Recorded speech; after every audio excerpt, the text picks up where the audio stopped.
코로나19 재확산으로 정치권에서 3차 재난지원금 논의가 고개를 들고 있죠. 국민의힘이 내년 예산안에 재난지원금 지급 예산을 반영하자고 주장하는 가운데 민주당은 난색을 표하고 있는데요. 국회 취재기자 연결해서 자세한 내용 알아보겠습니다. 박초롱 기자 전해주시죠. 국회는 현재 556조 원 규모의 내년 예산안을 심사 중입니다. 예결위는 어제까지 어떤 예산을 깎을지 심사했고 오늘부터는 증액 심사에 돌입합니다. 이 증액부터 본격적으로 각 지역의 민원성 사업 예산 등이 올라오면서 여야의 예산 전쟁이 시작되는 건데요. 증액 심사와 맞물려 3차 재난지원금 지급 논의가 불붙은 모습입니다. 논의에 먼저 불을 댕긴 건 국민의힘입니다. 국민의힘은 문재인 정부 역점 정책인 한국판 뉴딜 사업 예산을 삭감하고 민생 예산을 늘려야 한다고 주장하는데 여기에 3차 재난지원금이 포함됩니다. 오늘 아침 국민의힘 원내대책회의에서 이와 관련한 논의가 있었는데요. 이후 3조 6천억 원의 3차 재난지원금 지급과 긴급 돌봄 지원비 등을 담은 6대 민생예산 증액 계획을 국민의힘이 발표했습니다. 배준영 대변인은 3차 재난지원금을 지금 내년 예산안에 포함하더라도 내년 1월 이후에야 지급할 수 있다면서 그럼에도 민주당이 시기상조라고 외면한다면 앞으로 민생을 입에 올리지 말라고 밝혔습니다.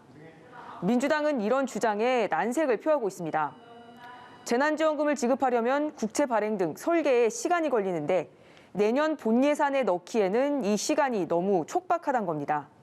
민주당 소속 정성호 예결위원장은 연합뉴스 TV와의 통화에서 3차 재난지원금이라는 의제를 제기하려면 예결위에서 공식적으로 해야 하는데 지금까지 논의된 바가 없다면서 재원을 어디서 마련할 거냐고 국민의힘을 비판했습니다. 민주당 최인호 수석 대변인도 지금은 3차 재난지원금을 논의할 시기가 아니고 본예산 심의에 집중할 때라고 밝혔습니다. 네, 그리고 공수처를 둘러싸고 대립하던 여야가 공수처장 후보 추천을 위한 위원회를 재가동하기로 하면서 한숨 돌리게 됐는데요. 내일 회의를 재개한다고 하죠? 네, 그렇습니다. 공수처장 후보 추천위원들은 내일 오후 2시 국회에 모여서 다시 한번 머리를 맞댑니다. 문제는 여야의 입장차가 여전하다는 점입니다. 국민의힘은 공수처장 후보를 원점에서 재추천해야 한다고 주장합니다. 주호영 원내대표는 초대 공수처장은 야당도 동의할 수 있는 인물이 선출되도록 인내심을 갖고 합의에 추천하려는 노력을 해야 될 것이라면서 야당의 거부권이 삭제된 상태에서 선출된 공수처장은 국민이 인정하기가 어렵다고 밝혔습니다.